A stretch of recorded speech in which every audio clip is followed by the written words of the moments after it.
Good morning. How the heck are you, everybody? You know how I am? I'm cold. I'm freezing. It is 20. Oh, okay. Now it's up to whole 36. It was 24 degrees this morning in northern Texas, and I'm not okay with this. I left Michigan because I didn't like the cold. Well, I left Michigan because we needed to leave Michigan for work. But if you couldn't pay me to go back to Michigan right now, have you seen their weather? It's nuts.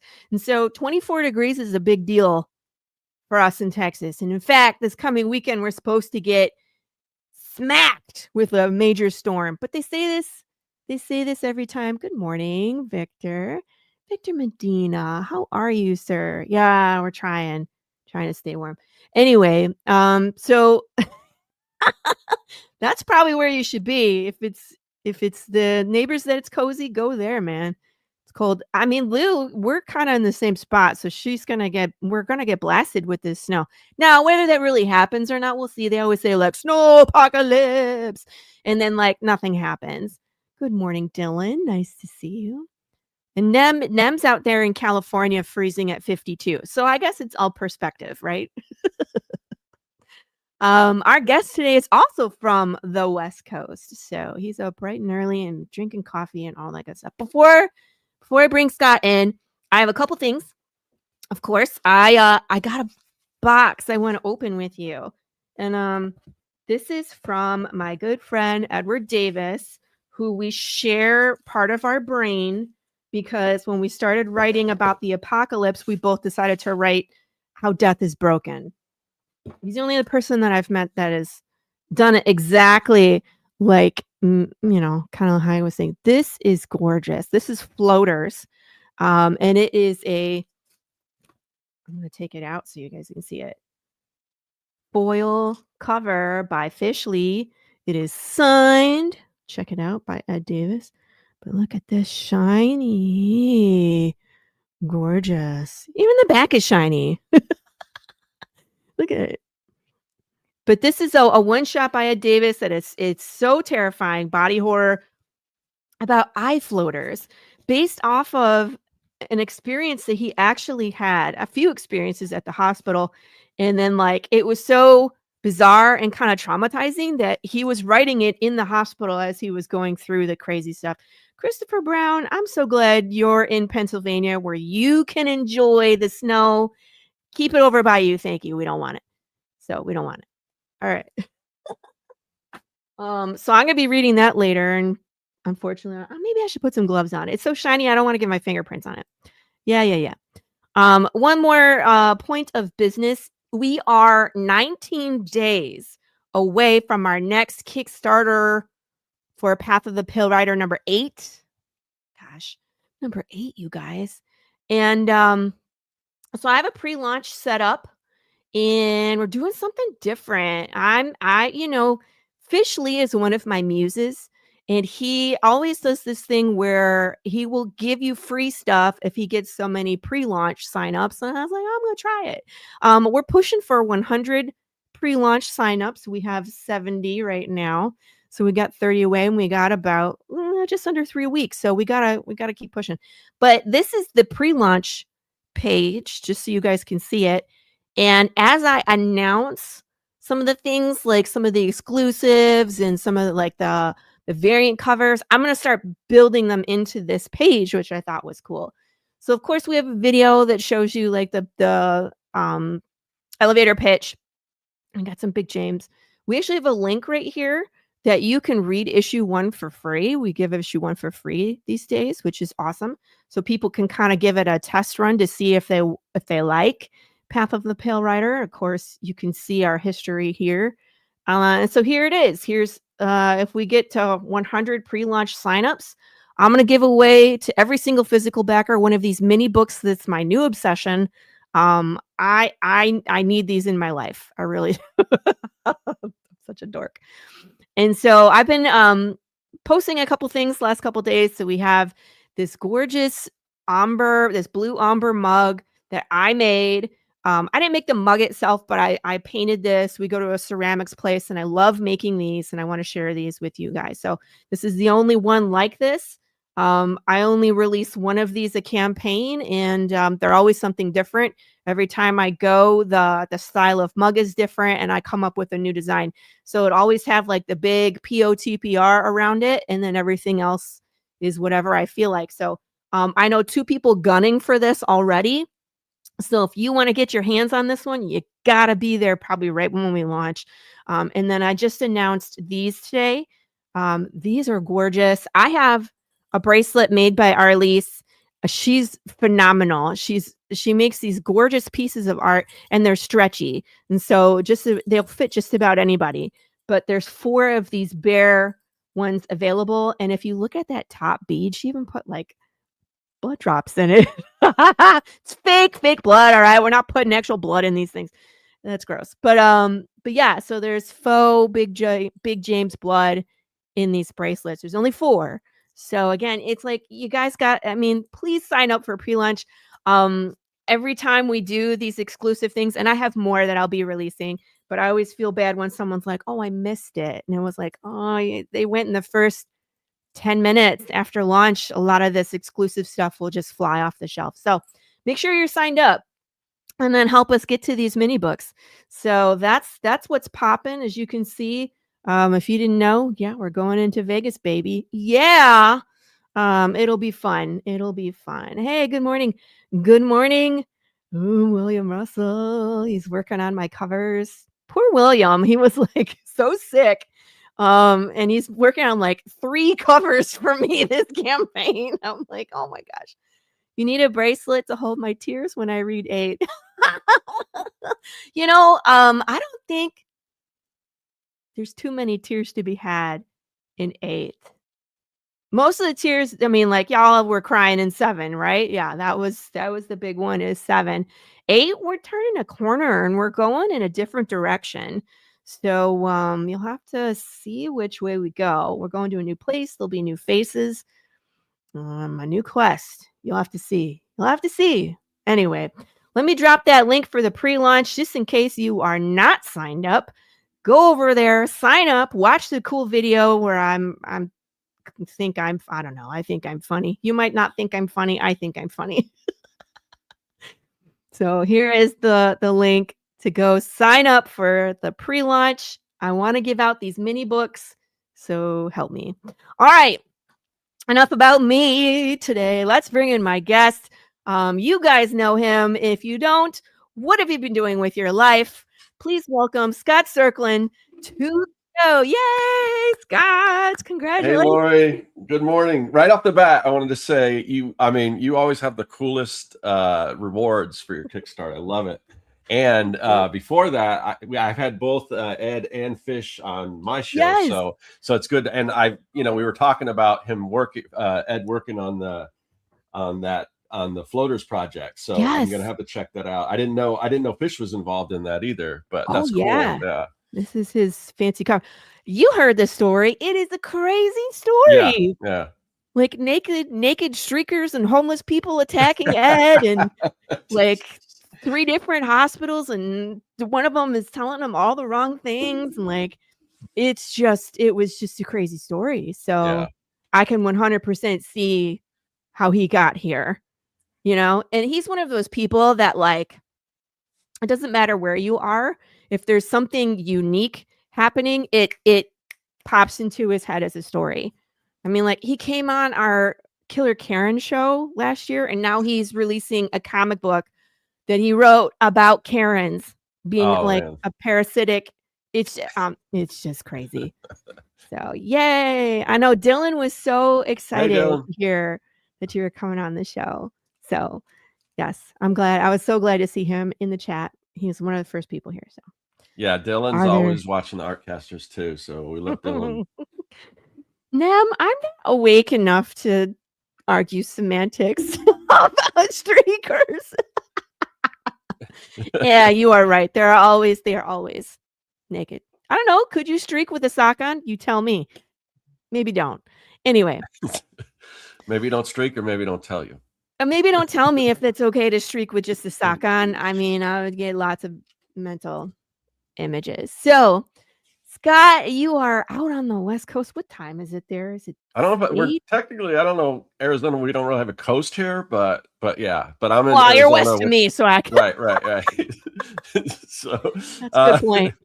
but Yeah, yeah, we don't, as far as what time, right now, I think we're in the same time zone as you, but Arizona doesn't observe that's right. daylight savings time. So it kind of depends, sometimes we're on Pacific time, sometimes we're on Mountain.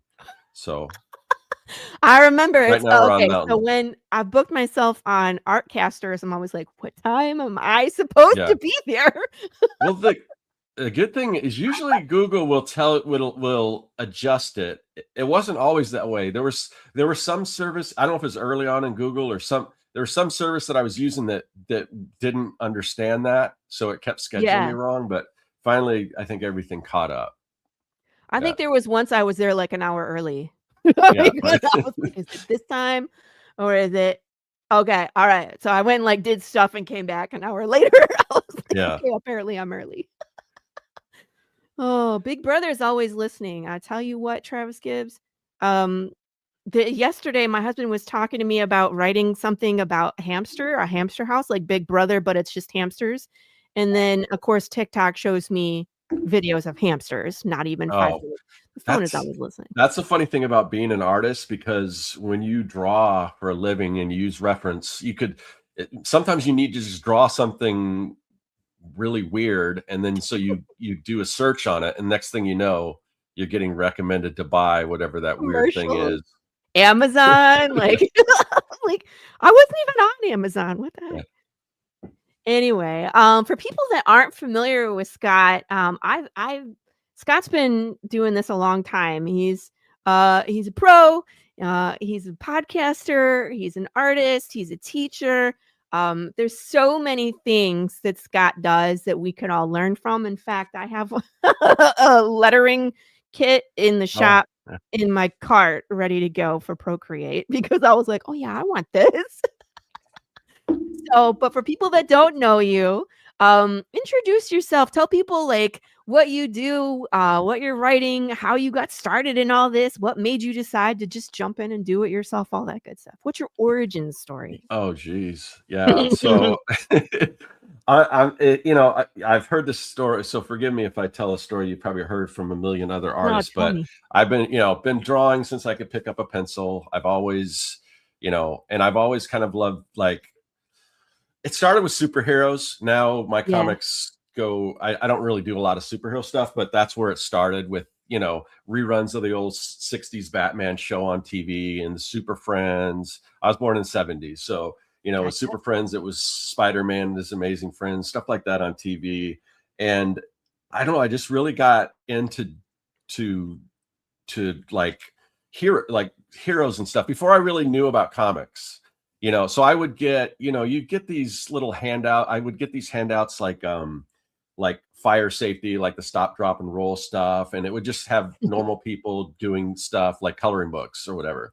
And I remember always getting my crayons out and making these normal people look like Batman. I put the cow, Batman and Robin, and I think that's kind of where it sort of started.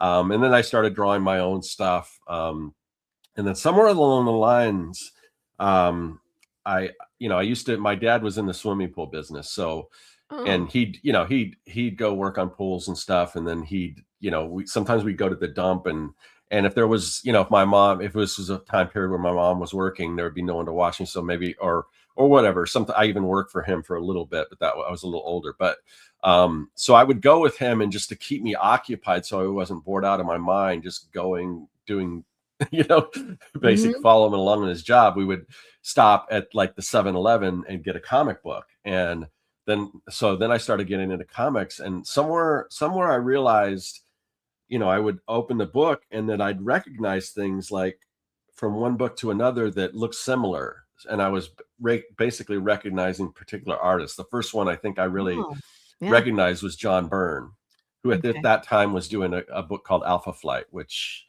that was kind of my intro to comics. I mean, I'd gotten little issues here before, but there was something about this one Alpha Flight comic book I got, where it left. I started on issue 11, and it basically left with a cliffhanger that one of these heroes is going to die, and I just kind of jumped into this. And then so I'm like waiting for this to happen. I go to school the next day, and there's this kid who already knew about comics, and I had mentioned, oh, I can't wait for this next issue to come out. And he kind of spoiled it. And to spoil like a 50-year-old, I don't know how old this comic is. Yeah, to spoil however old this comic was, they killed off the leader of the team, which was kind of like a big deal. And that was before I realized that you kill people off in comics and then they just bring them back. But, which that character he didn't really get brought back until maybe they did some kind of reboot. He stayed dead for a while. But anyway, and so this kid at school told me this, and I'm like, how do you know that? That book's not even out yet. And he says, well, I got it at the comic store. They come out like 2 or 3 weeks early before they hit the newsstand. And I'm like, a comic store? You're like, I need this in my life. I'm like, well, at first I thought it was joking. I'm saying, there's no way there's a store that just sells comics. And then there was. And then by that time, I was hooked, and I was so into comics. And then from there, I'm sitting on the floor, drawing my own comic books, taking the backs of my homework and drawing comics on them and everything, which needless to say, I didn't do very well in school because I was always drawing. But they, not for but the good thing is they always said, stop drawing. That's not, you got to pay attention to, your math and science and all that stuff. And, but fortunately now, art pays the bills. So I guess I wasn't totally, that's interesting that you said that you used to take the coloring pages and draw your characters over, and that because I was on Amazon looking at, and I know I've bought one of these, probably 2 of them for my kids, is you're basically your comic empty panel books.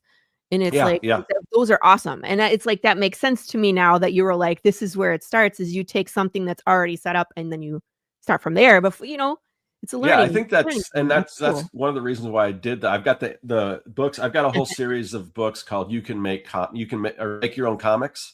Yeah. And some of them are just blank panels that you can fill in and kind of give you a head start on creating your comic. Some of them already have like word balloons and sound effects in them. And then I have some that are just basically like a turnaround. It'll be a front of a person. I've got both male and female. So a front of a person, a back, and a side. And then you can go and create your heroes based on that. And then I've got other ones. I was also a big fan of like the old DC Who's Who in the Marvel Universe, where they had all the stats and everything. Now you can just find all that stuff on the internet. But back then, if you wanted to learn who a character's alter ego is without having to go through tons and tons of back issues, you just go to the Marvel Universe or the DC Who's Who, and it'll tell you everything you need to know. So I created a book like that where you can draw your character and then you can add all their stats and powers and all that kind of stuff. So that's awesome. Yeah. And now everybody I know there's people in the chat that's head is exploding right now as I'm scrolling down this page, and we will get there, guys, but I'm not going to explain any of that to you right now. Some of that stuff's out of date. I gotta you showed me that, and I'm like, I gotta update my website, but because there's a lot of different things that I'm working on now that I haven't updated. Yeah. Yeah. My website is literally the bane of my existence. I need to go take care of that as well. And I'm always like, oh, I'll get to that website. And no, I don't.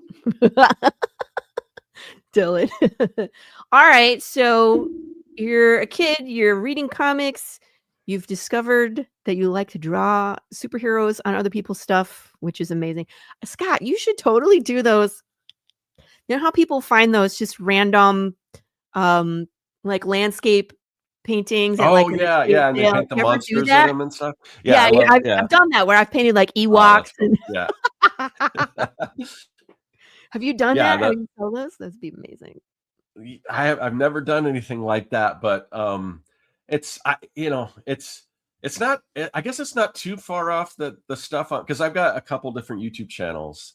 And one of the channels is where I take stuff that I grew up with, and then I'll reinvent it. Like, if anybody's old enough to remember Underoos, I kind of came up with these Fundaroos, only I use like alien or something that you would never see on kids' underwear, even though they did kind of make alien toys, which is weird. I've got another one with like the chest buster, because can you imagine like a kid wearing a shirt with the thing busting out of the chest? So Hilarious. So I've got one channel where I do this stuff, where I, like, if anyone remembers Fun Dip, I created Sad Dip, which is basically, and there's actually flavors in here. There's broccoli, onion, and beet flavored. No. So does it taste like broccoli, onion? oh and yeah, beef? yeah. So I was doing this. I had a YouTube, or I still do. I have a YouTube channel, Serkworks Art Labs, where I started off talking about comics, and I got to the point where it's just like, I think I've said everything there is to say about comics, and I was kind of getting bored of it. And I'm like, I'm going to change what I'm doing. So I started doing all this kind of retro, what I call reventification, or just reverse engineering old stuff from when I was a kid and putting a weird, wacky spin on it. Yeah. So I started doing that. So there's some of that stuff on my existing channel, but what I'm doing now is I think I may have kind of pissed off my audience a little bit that were looking for comics. So I started a new channel to do all this other stuff, and I'm back to doing comics on the main channel. But the new channel is called Retro Art Lab, and like, so some of the stuff isn't up there yet, but I'm going to anything that I did on the old channel, I'm going to kind of remix and re-edit and put it on the new channel. But there's like, I don't know, 15, 16 videos up there now. But then I also created this, like, if you remember the old thing where you take the little magnet, but this is based on the, the Wicker Man with the Wicker Man, isn't it the Wicker Man or something? Yeah, so it's got the little filings in here and everything, and you can kind of put them all over Nicolas Cage's face and stuff like that. So that's some of the stuff I'm doing on that channel. Also, I've been really big into making, one of the main things I do on that channel is these wax pack trading cards. And these are just like, these are like the old, if you've ever, if you don't remember these, if you ever held a pack, like a piece of like Bazooka Joe, or even a Tootsie Roll wrapper, it's got that waxiness to it. That's how they used to do cards before everything switched to like foil packaging. So I figured out how to actually replicate this, and I've been doing these. This is it came from the fridge. It's kind of like it's kind of like my version of Garbage Pail Kids or Wacky Packages, just gross food. So, and then I've got like a case for them and everything. Freaking awesome. I want to make these. Yeah, and on my video, I'll show kind of how I do a lot of that stuff. But the one thing I do a lot of, this is kind of my own original idea. But the other thing I do with the wax packs is I go back and look for all the movies and TV shows that never actually got wax packs, and I've been creating them myself and then selling them in limited quantities on my website and through Etsy and stuff. That's what we were looking at, everybody. Yeah. Let me go back. I'll show it off now, because that's what these are. These are incredible. My husband would buy all of these. So it's like I might start getting them for like birthdays and Christmas for him. But he collects cards. So he's a baseball card collector, but he loves like the nostalgia. You know what I mean? So like if he can get his hand on some older cards, he loves those. He loves the Garbage Pail Kids, his books of Garbage Pail Kids, just anything. And so these are so cool. Yeah, these are all ones that I wanted as a kid, and I'm like, okay, I've waited long enough. I don't think anyone's actually going to produce these things, and so at first I started making them for fun, and I started with really bad movies like Troll 2 and Plan 9 from Outer Space. And people are like, oh, I'd actually want that, I'd buy that. And like, so I'm like, well, okay, I'll and then so I sold a couple, and more people wanted them. I'm like, okay, well, if the companies that produce these movies don't want to make cards of them, I will. So yeah. Wow. Yeah, and I'm really cards, one sticker, and one stick of bubble gum. Yeah, and my main thing is to make them as authentic as possible. I've even done videos where I open an actual vintage pack of something and one that I made, and half the time people can't guess which is the real one. Wow. And that's your video. But even when you touch them and hold them, you can't. I mean, I get so much positive feedback from these that people buy them saying, these are just exactly like I remember. So, gosh, and but it's fun, and I'm constant. I've got a huge list, and people will submit things like, oh, you got to make this, and so I'll either add it to the list, or I'll say, well, they actually already made that, But yeah, so I've got, so those are the ones I started with, was the really bad B movies. Oh, Ed Because Wood the movies. idea was that, there's no way they would ever made cars of these because they're just so bad, but I'm Right. gonna make them. But then it started getting into more cult movies, and then it just became anything that no one that they any cards or wax packs that they never made. So Gosh, I mean, just the amount of packs that you've made. This is an incredible amount of time oh putting yeah, together. it takes time, and and they've been selling pretty well. So I'm constantly making new ones. I'm trying to figure out ways to kind of streamline the process, because I'm not like a factory or anything. I make them all by hand. They're all made by hand. I print them by hand. I cut them. I mean, I print them on a printer, but I print them.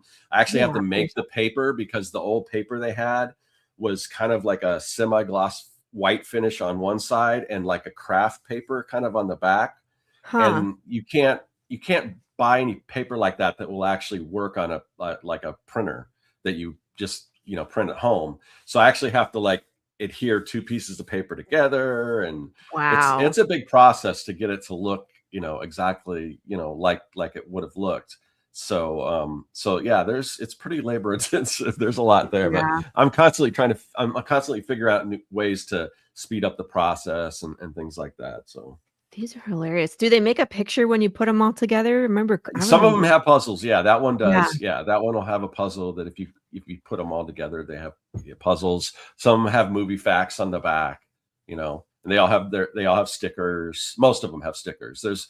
I think the only one that I didn't add a sticker to was there's the Labyrinth, because they made these dark crystal cards, and they were different from all the other cards because for one, they had like rounded corners like a playing card, Huh, which no other I mean, I think there might have been some music cards that did that too, but yeah. So those ones have like the rounded corners, because I wanted to match the look of the Dark Crystal, because they were both Henson films, and to Yeah. me they kind of bookend each other. So and those never came with the sticker or bubble gum, so I didn't include Gotcha. them in these either. But yeah, so but like with the graphic design of the borders and the backs of the cards, and even the covers, I make them look even to the point where I make it look like, because back those wax packs, you're kind of limited to what you could only screen print them, so you had Huh. like they would use at the most maybe like 5 colors. So as you can see, and the printing wasn't what you get now with like the foil cards, where it's super sharp. There'd be Yeah. bleeded edges, there'd be offset things that are kind of where the colors were laid down and kind of off register and things like that. So I try to take all that into account when I'm creating these things. It's so interesting. They're wrong on purpose, guys, Yeah. because of nostalgia. But this is incredible. Um, it's funny because I will try to beta test things with my audience to see what kind of stuff they want, like when I'll introduce to the next campaign. And I tried to bring Pogs back, and they're all like, I've "No, heard that before. Yeah, no." And I was yeah. like, "On, that'd be so fun." And they're like, "No, nobody wants Pogs, Laurie." Yeah, it's weird because I mean those were so huge in the Right? 90s, but or it's 90s or early 2000. I can't remember exactly when. It was But 90s, yeah. 90s for But sure. but I watch all these shows of like people who collect like vintage toys and ephemera and stuff like that. Yeah. And they'll come across Pogs, and it's just like they're just not worth anything. There's every once in a while there'll be one that might be worth something, but by and large they're just not worth anything. So I don't know. yeah. I just wanted to play with Path of the Pale Rider Pogs. I thought it would be fun, but no, nobody wants to play with me. So we're sticking to poker cards. We'll stick to those. Yeah, yeah. Yeah, people are still buying the heck out of Pokemon cards. This is Yeah, true. Pokemon, And yeah, it's not Magic showing the any sign of slowing Gathering. down. Magic the Yeah. Gathering is having like a what do you call it? All right, Well, going now back. they're doing, I think it's Magic that's doing that, where I think there's like an Avatar, Avatar the Last Avatar. Airbender. There's Yeah, because Hobbit. I bought some for my kids for Christmas, an Avatar Magic the Gathering set. So Yeah. they're going into different worlds and different Yes. IP and things like that. But Yeah. yeah, my Oh, kids have sure. always it's too complicated for me, but Like, my kids are again, this huge is a into all that 90s stuff. thing, and I was born slightly after you. I'm a 80s baby. Uh-huh. But yeah, so 90s Magic cards were huge, and I Yeah. played. I wasn't very good. Like, all my friends were the super they had all the cards. Yeah. And I would play, and I would just have fun. They'd beat me every time. But, so I know how to play. I think I get Renaissance. Thank you, Dylan. That's the word I was looking for. And I gave all my cards to my brother, like, I don't know, 8 years ago, 10 years ago, and Uh-huh. now my sister, who was never into any of that stuff, is now getting into because she can have a Lord of the Rings deck. So so I Yeah. got her Hobbit cards for Christmas. That's cool. So they're going to tournaments, her and her boyfriend. And I was like, "Are you kidding me? That's crazy." It's just so weird. Everything comes back around. Oh So yeah. Yeah. I will have to make a Path of the Pill Rider deck at some point. Yeah. Yeah. It will kill everyone. Yeah, coming up with coming up with like I watched this artist on YouTube, 1000. Yeah. He started off kind of as a graffiti artist, but or a muralist, but now he's doing all kinds of stuff. But he's been working on his own game, and he's doing all the artwork for all the cards, and it's just like, man, that's a lot. I don't know that I could stay focused on something for that long with it, because it's so complicated with like the game mechanics and all that Game kind of stuff. mechanics. But Yeah, because I started, and again, it's like I have 7 comic books to pull art from at yeah, this point, plus variant covers and just all this. I have a ton of fan art at this point. So I'm working on it, but there's also characters that we haven't met yet. So right. I'm like, oh, I can't do that yet. And even though it would make the deck so much more, powerful to play with, but I can't pull this Well, character that's the good because thing about those type of card games, because you can release them later, right. and the next expansion or whatever. Yeah, so That's a good point. So anyway, I'll work on that eventually, but yeah. 10,000 things to do every Oh day. yeah, I probably should work on my website before I work on the, magic cards. But anyway, yeah. I don't know how you keep up with all these different, like, I'm still like, when I see, like I said, when I see all your different rewards and stuff, I'm like, wow, that's I spend all crazy. day making rewards. Yeah, it takes me Yeah, months to do everything. And I mean, like, I have every time I see something cool that I want, I'm like, yeah. okay, someone else would want this. And so, like, I got Path of the Pale Rider, like fleece blankets. Oh really? Yeah, That's it's awesome that you actually, because that's one thing I always kind of, especially like newer creators, because a lot of people want to. That is so cool. A lot of people want to create the merch, before there's really even a following. And I know you have a following, obviously, or else you yeah, wouldn't be able to sell these blankets and stuff. But but yeah, so many people want to put the cart before the horse.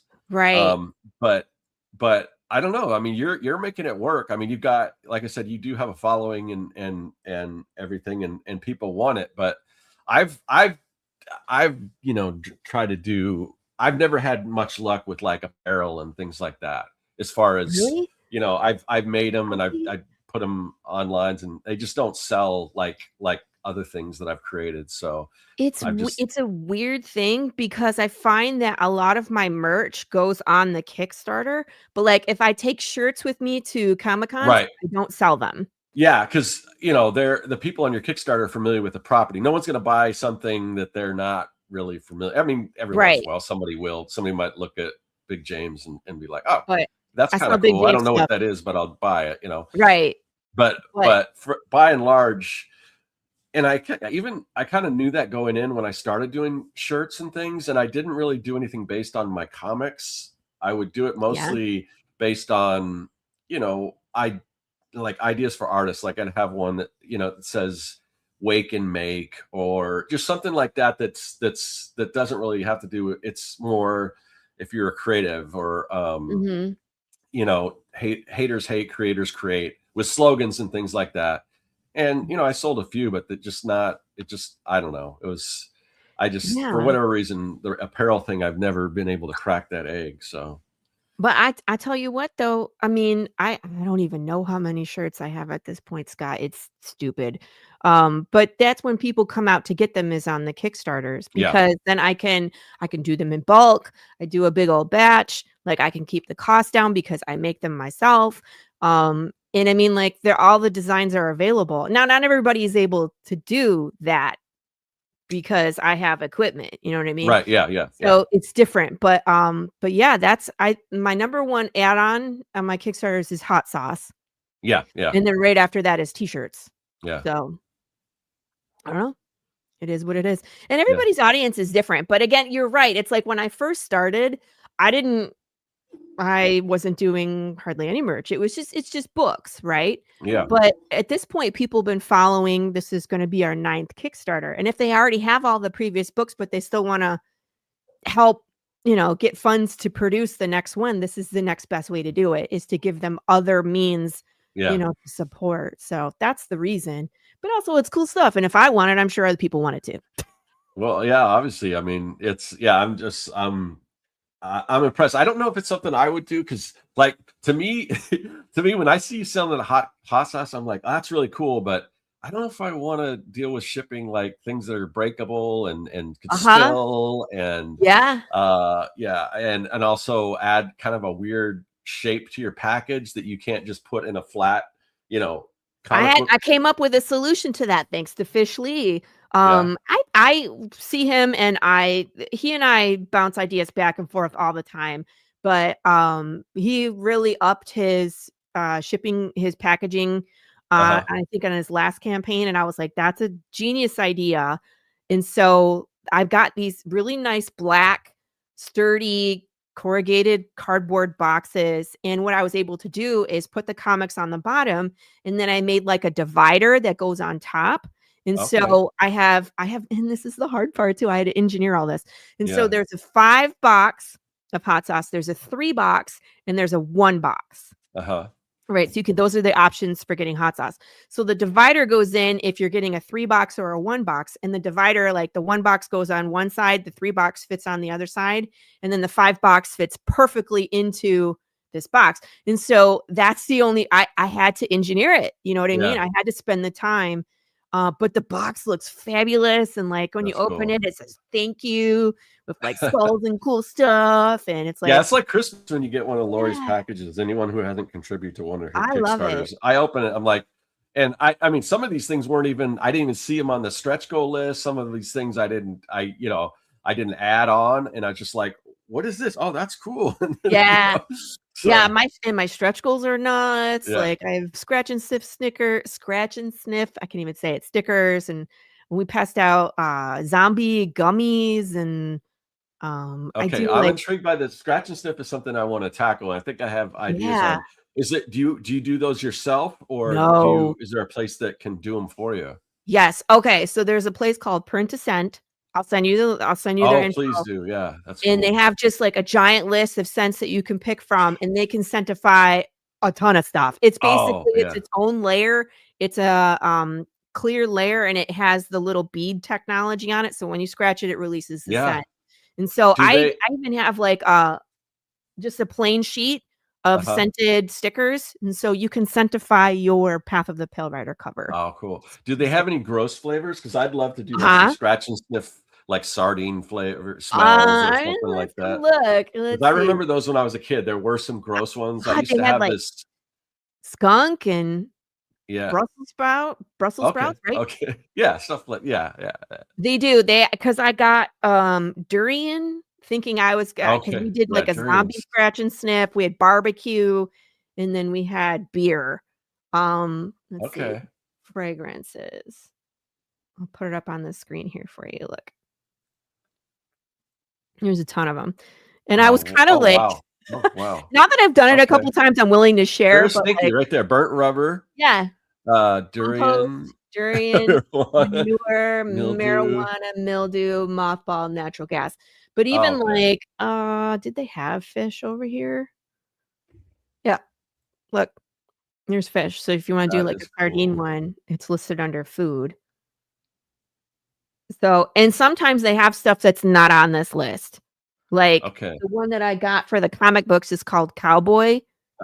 And it's pleasant, but it's like a mixture of a few things like leather and sandalwood and blah blah blah. So they and they'll send you, like, if you contact them, they'll send you like a sampler pack.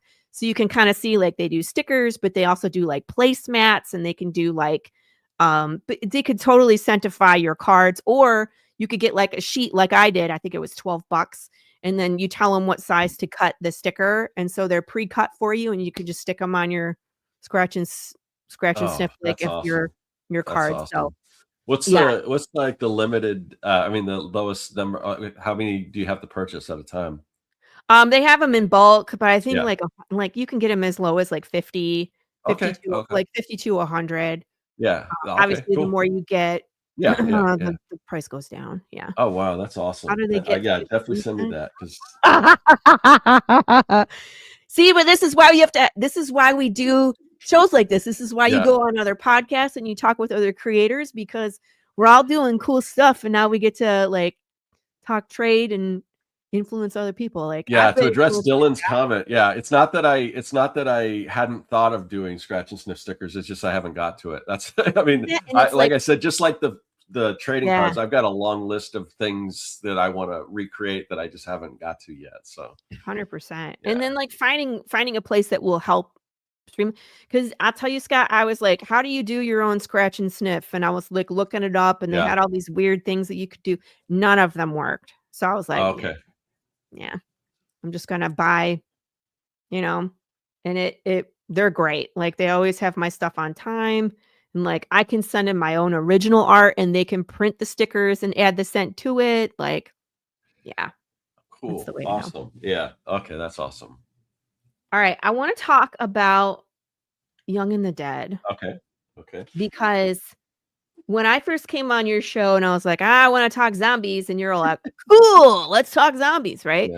Yeah. And there's few of us that have this um I don't want to say like a unique take on how to tell these stories, because a lot of times everybody's kind of using the rules that came before us, like George Romero, and you know Hmm. what I mean? Like we're just sticking to the Bach rules of music, but Right. yours has a completely different take on it. And I'm not going to spoil it. Like I would love for you to tell people like Yeah. what's the story about and why it's so intriguing.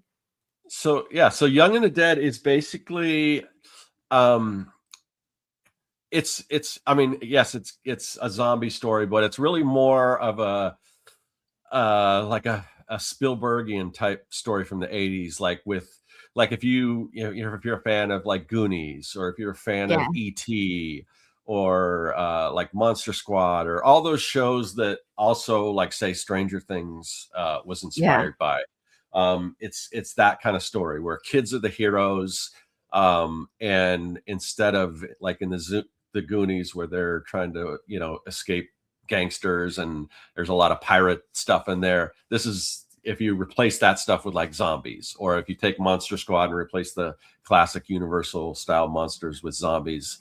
That's kind of the vibe of the whole book. So there's a ton of like 80s nostalgia in it. There's a ton of humor. There's a lot of, just the interactions between the kids and things like that. It's that kind of story. So and then, like I said, you throw zombies into the mix. So basically, these kids wake up in the middle of a zombie apocalypse, and then they've got to figure out a way to hopefully find a cure.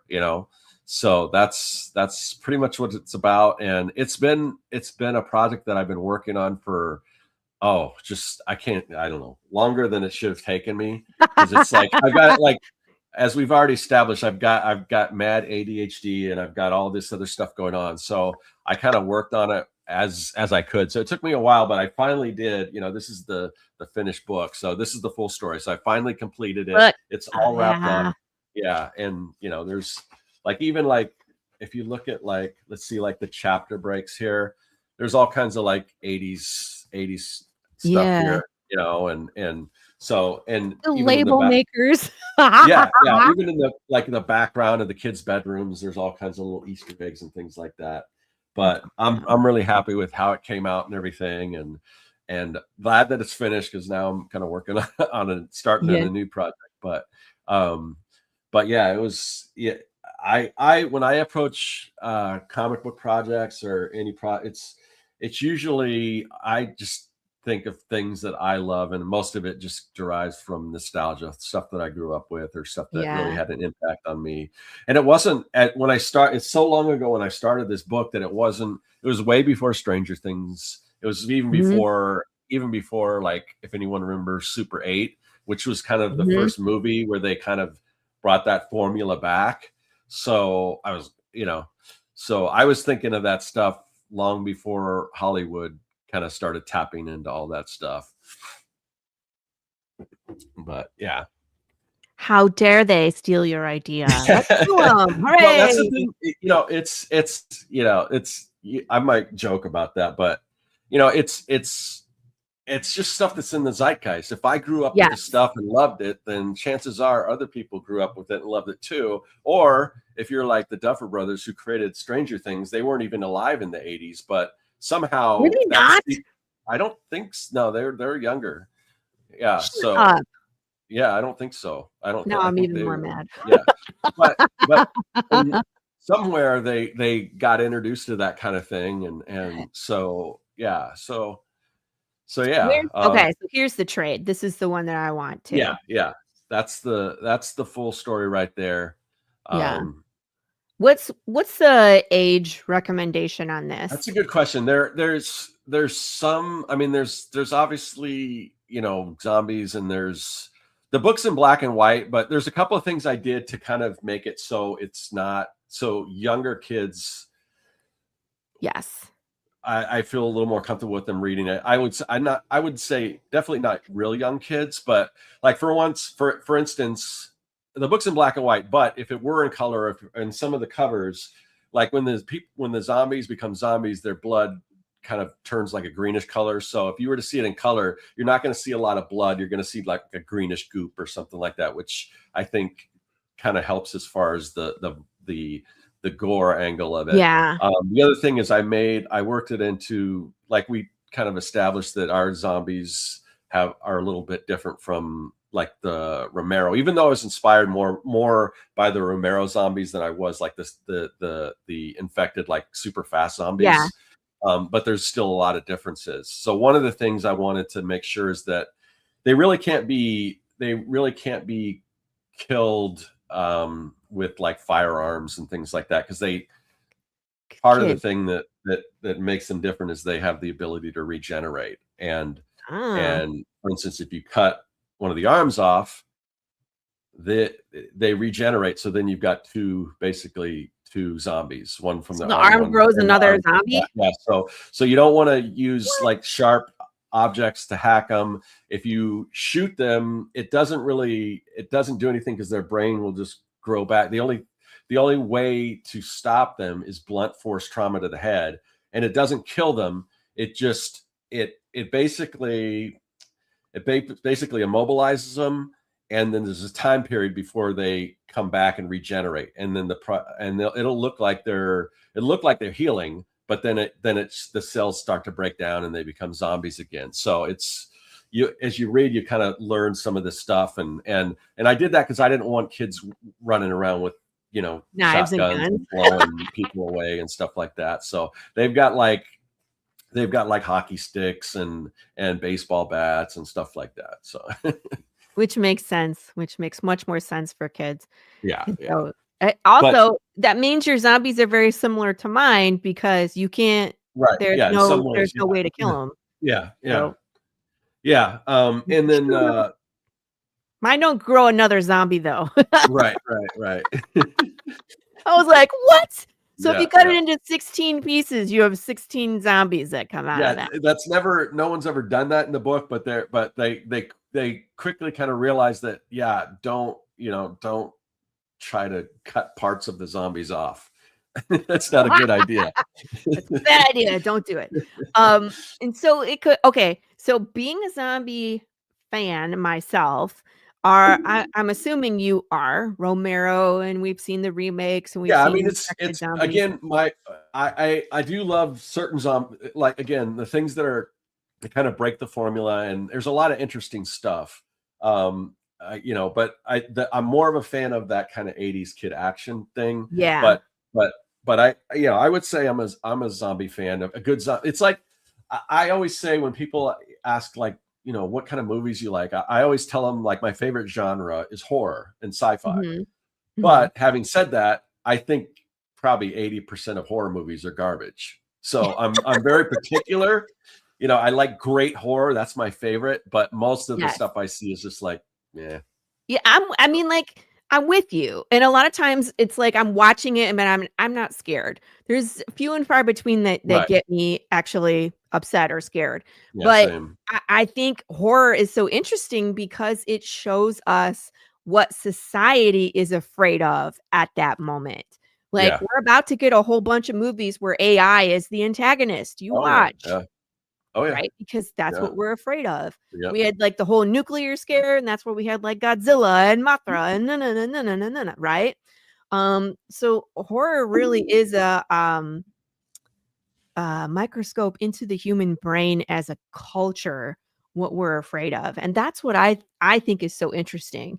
And I think, like, the zombie genre itself kinda follows that, where it's like, it's supernatural, and then it's, the scare of the undead coming back, and then it was like, "Okay, that's not scary enough, let's make them fast," and then it was an infection, you know what I mean? Yeah. Oh yeah. Yeah. But I fully stand by the once we get to romance in your horror genre, it needs to die and Oh, be like Warm restarted. Bodies?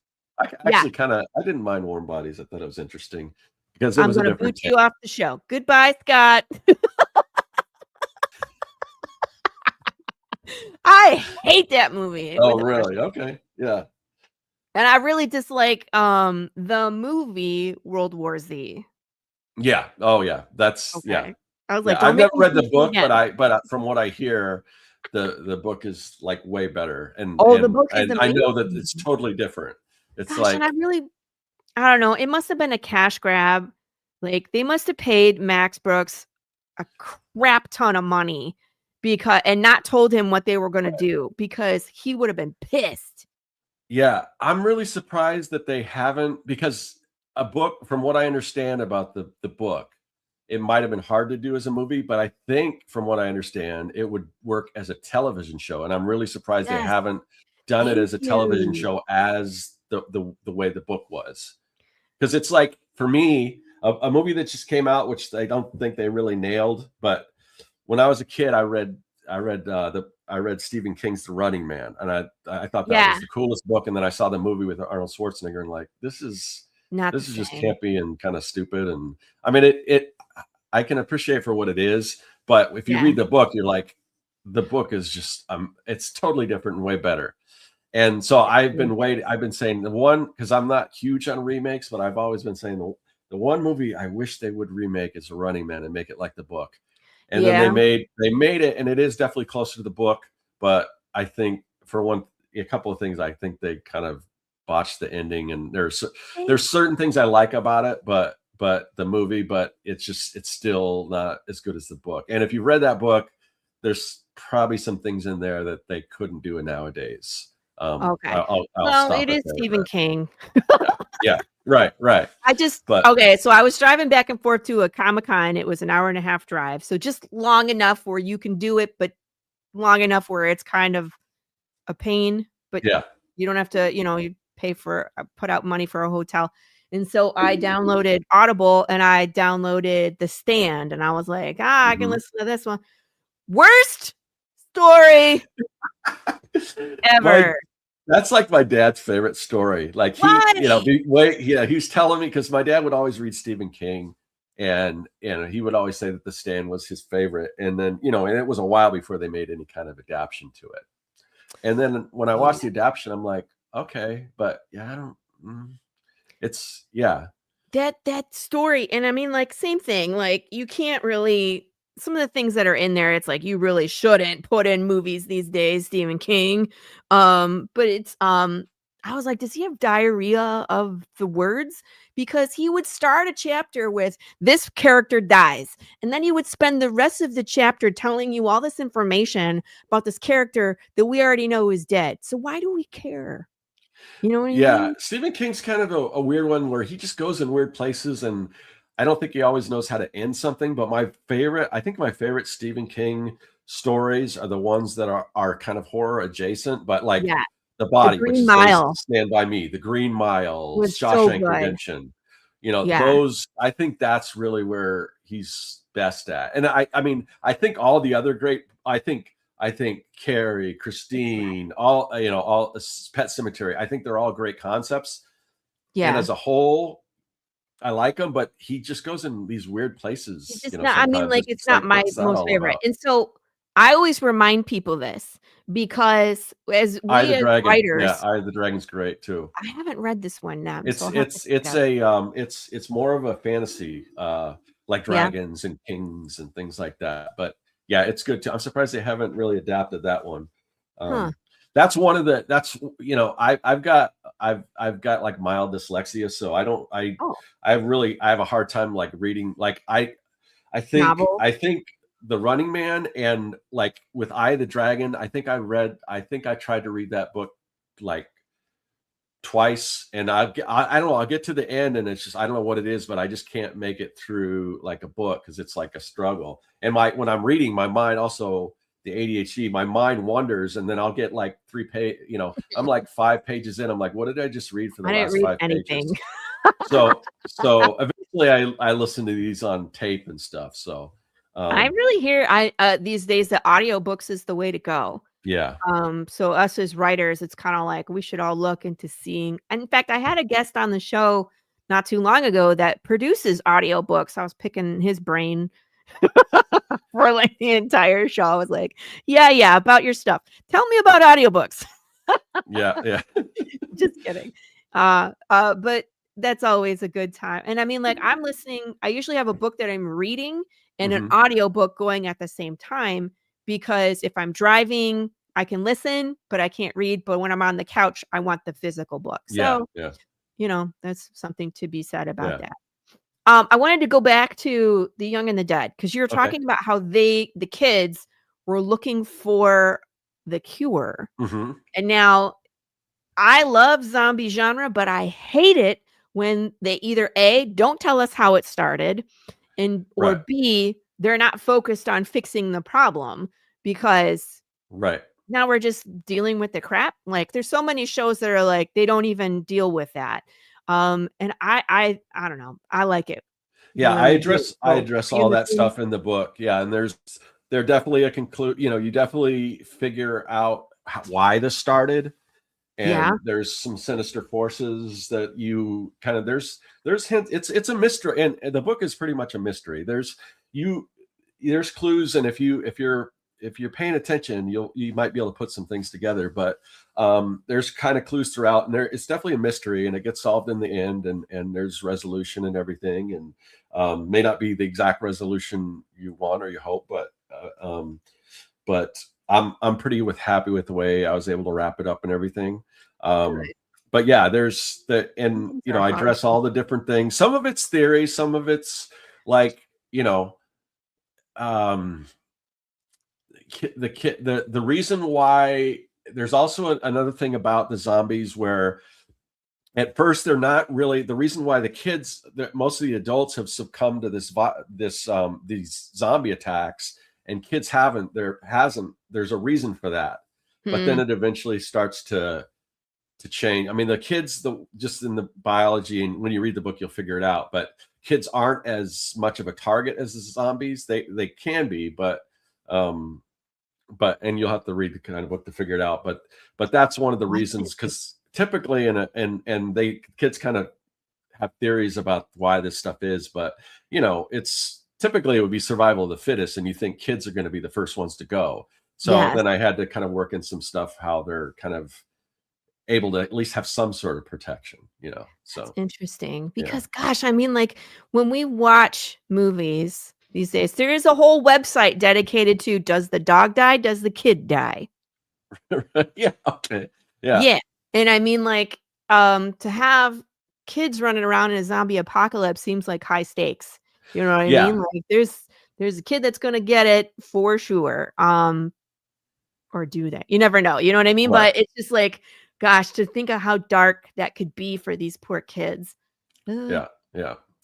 Yeah, and it's also that's one of the challenge, because you know the kids are seeing people they love, succumb to this zombie virus and everything. And you definitely want to, and hopefully I did a good job of showing that, there's loss there, but also you have to keep the action moving, and they can't like Yeah. stop and just, and in the normal world, probably kids would be like that, just devastated and like, what do I do next? And just give up. So, you kind of have to do whatever you can with that, show that there's loss and that they're grieving, but move on, and in the hope. And I think that's the reason, the hope that there's a way not only to cure anyone that hasn't been affected, but reverse the whole thing. Yeah. There's kind of a layer of hope that might be a possibility.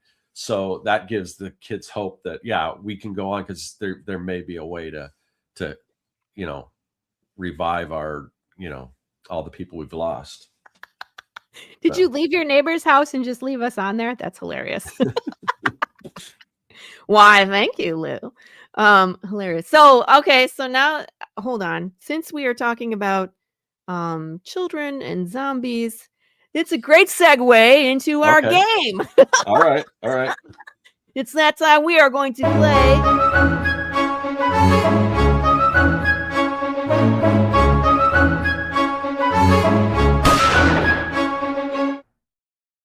Oh yeah, would you hug this? All right, let's see. And we're talking about undead children, so I think you kind of understand where we're going here. Now, we usually start out with an easy one, and there is this TV show on Disney, called Zombies. My kids watch this. I think okay. I think so I've seen terrible. that pop up. Yeah. Hold on a second. I can't stand this show, and they watch it, and I leave the room, but they love it. And apparently, my daughter used to watch stuff like that, and I was like, oh, yeah, but make it stop, right? And I guess it's like a way for there to be zombies for kids. There's like a drug or something they take where they're not flesh eating, right? So it's like My Zombie Boyfriend. Again, once you get to romance, genre needs to die, and we need to reboot it. So my question is, are you going to hug these green children over here? If it was my own kid, I'm not going to go up to a random kid and hug them unless my rule with hugging is like, yes, I'm a hugger, but I don't usually initiate it unless they all want to hug you. It's somebody that I've already hugged before, or I'm very I like hugging, but I'm usually not the initiator. I gotta have an idea if the other person wants to be hugged. They would all like to hug you, Scott. Okay, then especially if it's one of my kids or just a friendly kid that's like, hey, I think you're cool, like, like if you meet like a fan or something and they wanted to hug you at a convention or something like that, I'd definitely be open to that. And if they had green hair, I can't say that I haven't hugged a kid or something with green hair, so as long as they're not going to eat me, I'd be okay with that. I think these are probably the safest group of kids that I have to offer you out of this bunch. But these kids kind of look like they might be jocks or people that have beat me up in high school, so maybe not. I don't know. You'd be like, you're too nerdy for us to hug you. No. I wasn't that bad. I don't think I ever got beat up.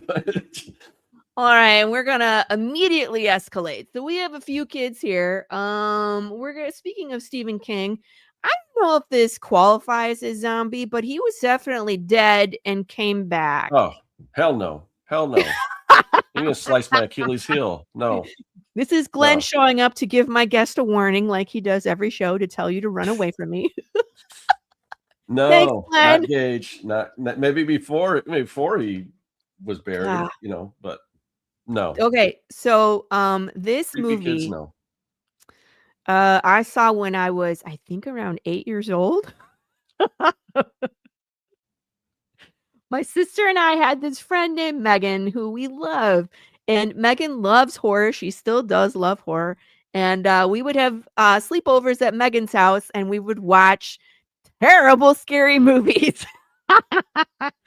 And this is why I am the way I am, and my sister, who was still sleeping with a nightlight.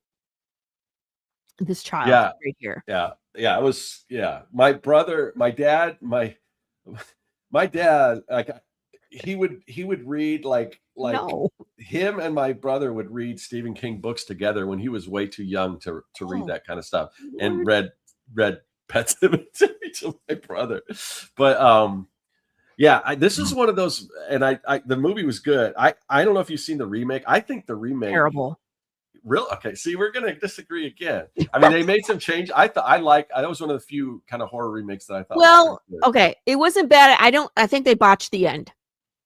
Okay, I don't really totally remember the ending. I just She remember that I liked it. It was the daughter, and then, like, Right. someone was in the car at the end, and then they just all went together, and I mean, like, I guess as a Okay. family, if you're gonna go out as a family, but Right. I was like, "At least let the one no, we're not letting," because it Right. was the Right. younger brother, I think, that was sitting in the car, and they killed him too, and I was like, "Come Okay. on." So, That sounds like a sort of a what was the Mist ending? That was like the bleakest ending I think I've ever seen that in a was movie the was the Mist. bleakest ending that you could ever see in anything ever, like, that one. But I mean, like, if you think about this movie, it is just terrible. As a parent, you know what I Oh, mean? yeah. Like, what would you do if your child got run over by a Oh, semi truck and you had the possibility of bringing them, what parent yeah. wouldn't do that? And then to have your child come back as this demon and Yeah. kill everybody, like, just terrible. Stephen King, that was a good that messed with our minds. So, I also would not be hugging, I would be punting Gabe as far away from me as possible because that little demon child. All right, we're moving on to more zombie children. Now this one was uh not quite as devastating as some of the other ones I have for you, but was still pretty devastating early on. So Oh, I think if it's just gonna get worse, then my answer is just gonna be no from now on. But yeah, no, no. Scott just has a blanket no. Um, this was episode 1 Yeah. of The Walking Dead. Yeah. Pilot episode. And I think this is kind of what made it this is what made us love this show, as Yeah. terrible as that sounds, right? It was like the reality that no one gets out of this. Right.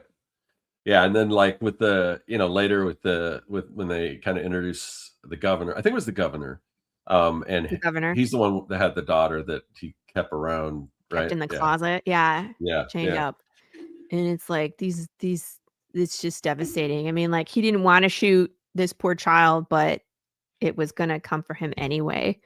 yeah. Um Oh yeah, Yeah, I mean, like, as a mother, it's kinda like, I would love to hug this poor child because I feel like they need a hug, but I also don't wanna die. So, I would not hug this one. And again, I mean, like, they just get more devastating as we go. Like, ah, yeah. we were all mad at this one. Hmm. Were you watching the show at this point? This which season was this? I'm I trying think this to. was probably season 2? Oh yeah, They good. were I at the watched it. farm. Oh yeah, yeah. It's hard. I mean, it's been. I have a hard time like 2 or remembering 3? particulars about movies and things I've seen. Yeah. But This yeah, is I Walking watched Dead. I This is watched up Sophia. until anyone that doesn't want spoilers, close your ears. But I watched up until Glenn died, and then I was kind of out after that. You were out I think after Glenn? a little Ooh, bit. that was I a watched a controversial little bit. moment. I think I watched a little bit after that, and then eventually I just stopped watching it. I finished The Walking Dead just Oh, did because I you? felt like I Yeah, needed to, but, that last season was really hard to watch for a lot of reasons, but I think I got to the point where the watchers migrated south, and then we took a long hiatus, like, they had finished releasing it on Netflix before I came back to watch the end, but, some of the decisions that they made and, like, how they drew out the season and made it, um it was a lot of fluff, and then you'd have, like, a really big moment for the premiere, and then it was, like, fluff all the way until, like, mid-season, right, right. right? And then you'd take a break, and then there'd be a big moment when you got back. I didn't wanna deal with that, but Yeah, this was still early on, and she went missing, and I think Daryl spent, like, most of the season looking for this little girl, to find out that she was there on the farm with them the entire time as a Now I walker. remember. Yeah. Yeah. So Did she have a sister, or am I confusing things? Okay. no. That's Yeah. later on when Carol was like, "Look at the flowers." Right. Yeah. Right. Okay. That was messed up too. Yeah. So, so that one's definitely memorable, and this one I'm sure is a no as well. Do you recognize this one? No, This I was the don't. Zack Snyder remake, 2003, 2008, one of those. Oh, I haven't seen it. There's a lot of zombie stuff that I haven't seen. Yeah? I haven't even seen like Day of the Dead, the original. I've seen Really? Night of the Living Dead, and I've seen Return of the Living Dead, and and Yeah, then well, some they other start to get things, campy. but I don't go super deep on the whole on zombies. There's a lot of like the sequels and stuff that I haven't seen. So This one I recommend. It was the Zack Snyder remake of, is it Dawn of the Dawn Dead of the or? Dead. Yeah, I've heard good things about it. I should, and Yeah, it's kind of like one of those things that I would like to see. I just haven't got to it because I've heard good things yeah. about it. So The opening, like, 5 minutes is what gets you. It's kinda like, this is what would happen. The right. confusion, the chaos. There's a lady who's a nurse who's one of the main characters, and her husband are sleeping in bed, and this little girl wanders into their house, Oh, and they're like, "Are you okay?" And then she oh, immediately attacks, you know what I mean? And yeah, so this one is memorable just because that's the first time you see an undead in that, and they're I think this was one of the first times we saw fast zombies, was like 2003. And yeah. so That's always very super impactful when you get that first when people don't know even they're not familiar with what zombies are. This is their first encounter. yeah. That's the first thing is it's like what is going on here? And it's a That type of thing. kid, and Yeah, you're like, "What the F?" yeah, And she just came in and was, like, all mangled, and of course, she's a nurse, so she's like, "I'll help you." "Nah, you can't help this yeah, girl, mm-mm." No. yeah. So, There's some movies with fast zombies I like. I love like Train to Busan was really good, yeah, yeah. and but all I still I like the idea that I like the slower Hey, you're shambling guilty. zombies because the idea that they're out there, they may not get you right away, but because of the numbers and whatever, eventually they'll get you. So it's Yeah, almost like, do you want a slow and painful, torturous death, or do you want it to be over with quick? And most people I yeah, think would opt for have it done quick. So yeah, but there's a few with faster zombies that I like, but all in all, I do kind of like the shambling kind of zombies. too. These were Yeah. definitely that the cool thing they did in this movie is that they hired a lot of amputees. And so Okay. people that were missing, like, the lower half of their Hmm. arm, Yeah. right? And they would dress them up as zombies, so you had that authentic instead of the CGI kind Yeah. of Yeah. Yeah. gore. Um, and they were fast, so they had, like, people running fast, and it was terrifying the Yeah. first time you saw this movie. So that was a game changer out there for sure. So, anyway, thank you for playing, Okay.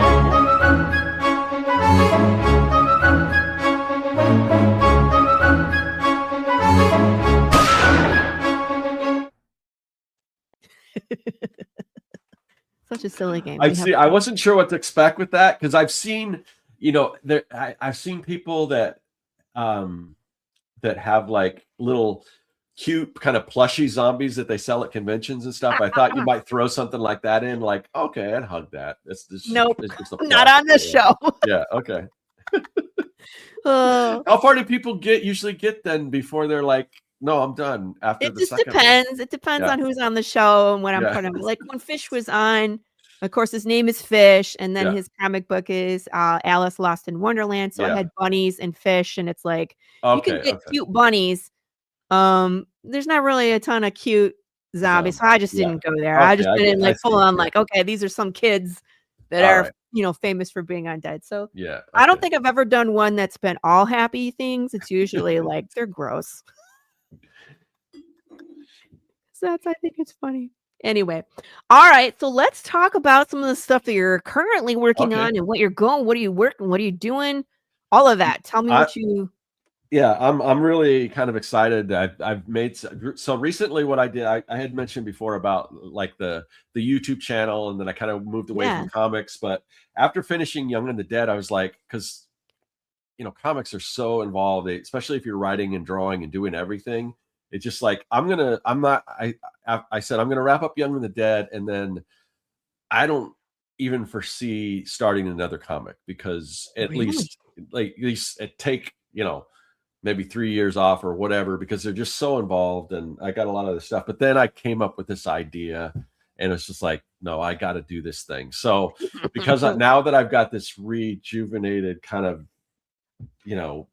love for comics going, I decided, I'm going to go back and start talking about comics again on my main channel. So I put out a video letting everyone know what's going on, and that, if you're a fan of the retro stuff, that's going to move to a new channel, Retro Art Lab. But if you're here, if you've been with me for a while and you kind of missed the comic book stuff, I'm going to go back to doing that on my main channel, Circworks Art Labs. And I think that was a really good decision. So far, the response has been really positive. That both the new channel, it's a new channel, so it'll take a little while to get views and stuff, but the new channel is gaining some traction, and people are really enjoying. I've only put out like one video. I got another one that'll drop tomorrow. But the new book I'm working on is called, I got a big giant piece that I'm working on. You'll see it in the videos, but this is just a printout that's a little easier to manage because the actual piece, but it's Hippopotamus Whoa. Rhyme. And basically what it is, it's hip hop meets giant mech robots and kaiju. Okay. I'm And sold. again, it takes place in an alternate 1980s when hip hop was the rise of hip hop, when hip hop was first kind of coming into existence. But the idea behind it is that, so they're, like Godzilla back in the alternate version of the 50s, there was a kaiju that came and devastated New York.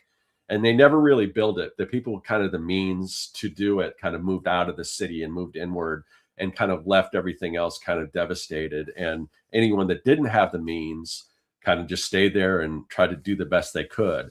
And while that's happening, all the stuff that's left over from that battle, these giant mechs and stuff, they're just, scattered about, other than, the military would come in and pick up anything that's like explosive or weaponized or whatever. But basic, it's like a kind of like a junkyard. There's all these Yeah. broken machines and things like that. And so what happens is these kids, in the rise of hip hop, when hip hop starts to become a thing, they start building these giant robots and have these rap battles with them. They hook them up to giant speakers and things like that.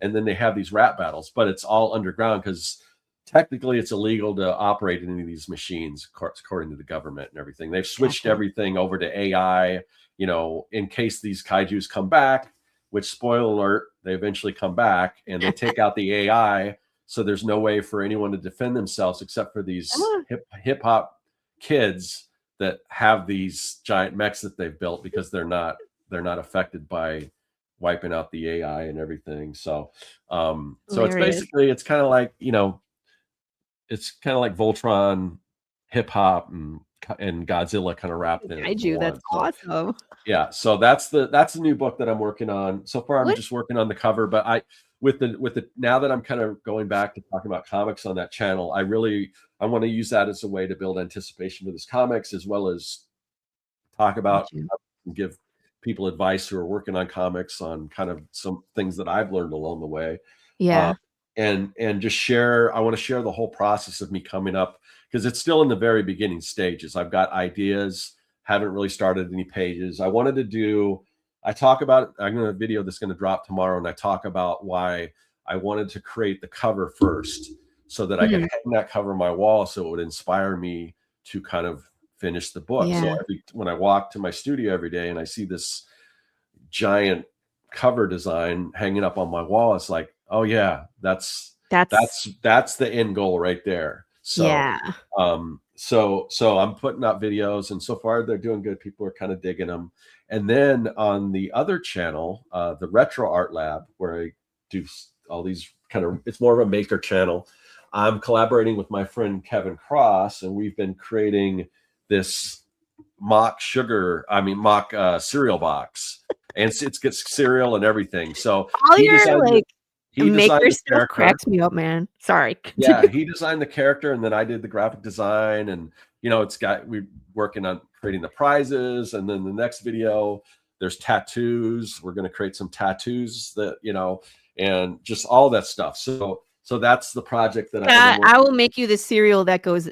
Wait a Oh, minute. I Sorry, already I'm made it. pushing the wrong Yeah, button. that's the thing. Yeah, Like, in the video that's up right now, I talk about. I think that one just launched yesterday, and like I said, it's a collaboration. So my friend Kevin, he's at Kevin Cross Art on YouTube. yeah. If you got to check out his stuff, because he's an awesome storyteller with his videos. He doesn't put them out. I mean, he takes a lot of time on his videos, so he doesn't put them out that often, but just amazing storyteller. It's just amazing with the editing and stuff that he does, and so his stuff is great. He actually, but way back when we both kind of started YouTube, he started this thing called the 100 Days of Making Comics, which at one point was just a kind of huge kind of community online of comic creators, indie comic creators, and the idea behind that was that if you spend 30 minutes a day, every single day for 100 days straight, and you share it on YouTube or on social media and to help hold yourself accountable, by the end of that 100 days, you'll be so much further along in your comic. So he started doing that, and then other people and that's kind of how I got to be friends with him, is that I saw what he was doing, and I just messaged him, and I said, hey, do you mind if I do this too? Is that cool? And he's like, oh yeah, the more the merrier. And there were also some other people that had started doing that too. And then it became just a whole, like I said, a community of people doing this same challenge. That's awesome. But It's the anyway, discipline. It's the discipline yeah, that's hard. yeah. Yeah. So I got to know him, and then the Artcaster show is actually, he was one of the original hosts of that. It was Kevin. It was this artist, a brilliant I don't want to say portrait artist, but like painter. If you're familiar with like Drew Struzan, who recently passed away, he was heavily inspired by that. But Jeff Lafferty is the other artist that we kind of started that Artcaster show that I do every week together. And then eventually Kevin had to step away, or Jeff stepped away, and then we got other people involved and stuff. But it's been going on. We're getting close to our 500th episode. I think we're at like 496 now, so we're getting close to our 500th episode. So we've been. I wasn't lying, guys, when I said that he's been doing this a long time. Yeah. So, but it's cool. It's definitely cool to work on him with this. We're just having a blast creating these videos and working back and forth, because I kind of, as an artist, I've always kind of worked in a vacuum for the most part. I create my own comics, I write, I draw. I don't do a lot of collaborations. So getting a chance to actually work with other people, other than there were times where I had like day jobs where I worked at game studios or, creating card companies. And in those cases, that's the one thing I did like about working, for other people, was getting a chance to kind of collaborate with others and stuff like that. So, but that's what your podcast gives you, that avenue. Yeah. Well, there's a lot of that. I mean, there's definitely always been community around it, because we bounce our ideas back and forth and stuff with kind of our online community. But as far as actually working on a project together, that's something that I don't do that often. So I know that's what happens when you have to wear all the hats. You don't get that. That's what misses. You miss. Because now that Gilbert's here, I'll talk about him. Because Gilbert is here, and he's been working on the interior pages of issue 8. Oh, and awesome. It's I always say this, but it's always a joy to see like new pages of the book, come to me. And it's like, sometimes I'll be like, okay, it's 4 panels, but Gilbert will sometimes add a panel. And every single time that he's added something, it makes more sense. You know what I mean? Like, his collaboration makes the story better, because the way that he's able to draw it makes more sense than the way that I had it pictured in my head. So that collaboration makes a big difference. Oh yeah. And anytime you get an artist that's just a natural storyteller, it's like they might read the script like you said, and like, I see what you're going here, but what if I did Right. this? And a lot of times, yeah, it's like, writers are like, oh, that's great. I Yeah. hadn't thought about that. So yeah, Right. Well, a lot of times we're trying to explain like complex yeah, emotions and movement and things in the background, and it's like that's not all gonna fit into one panel, Lori. right. Like, Yeah, and sometimes there's even, situations where you'll have this long description and all this stuff that you want to tell in this story, and it might, something might take a couple pages, and then yeah. a good artist might say, well, what if you did this? And you could tell all that in one Yeah, panel, it goes the other so way. yeah, Mhm. yeah, so Yeah, yeah. So yeah, absolutely collaboration. So, I'm yeah, glad that you get that somewhere, you know what I mean? yeah, Because I yeah, feel like it's important as a creator as well because, again, when we bounce ideas off each other, it's like, "Oh, yeah, I could do that," or "I could do this with that." It's the same idea, but twisted a little differently, and it helps you grow, you know? yeah. Another thing we do is the community that so it's basically the art casters, and then there's a podcast called Making Comics. So the Mhm. guys from the Making Comics podcast, and we've had kind of mutual friends that kind of are, friends with both of those. But I have one friend that kind of connected those two communities and became a larger community. And Mm. so, and it's basically I think there's 7 of us maybe, but we'll go do like a retreat in California and in the mountains, and we'll Cool. we'll just have a weekend where we just do our own creative thing and bounce our ideas back and forth off of each other. And I mean, we've been doing that. We did that twice, and it's one of the things I look forward to every year is, and hopefully I'd like to do it more than once a year, um, but yeah, it's just it's a blast, and I'm just grateful and kind of found this group of I say kind of crazy.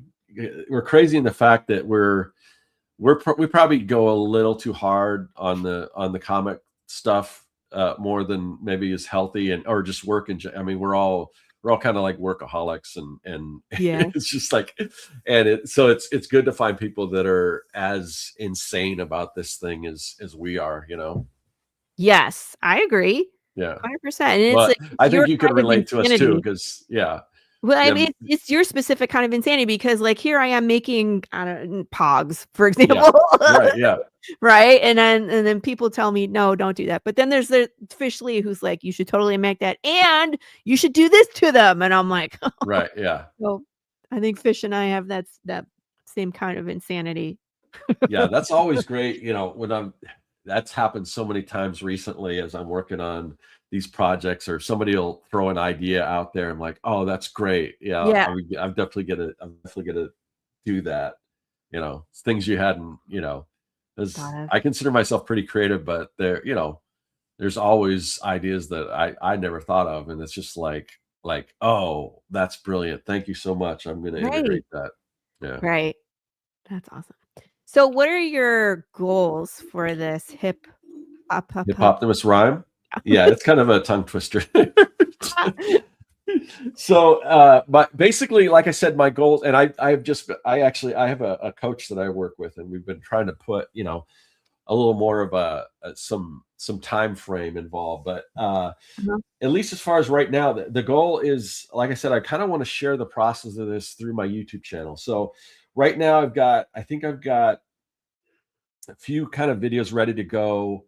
And I'm also doing some things that are sort of in the same kind of theming as this book is. Like, for instance, a couple weeks I'll be doing, like, I want to, the idea the idea is, because comics aren't a huge, they've never been like a huge, like, money earner. Like, I've got to do Yeah. other things to kind of pay the bills, but I really, with this one, I want to build, like I said, build up to that kind of pre-launch page, get a lot of people on there as I get a little closer to where I realize that I'm at where I can see where that finish point is.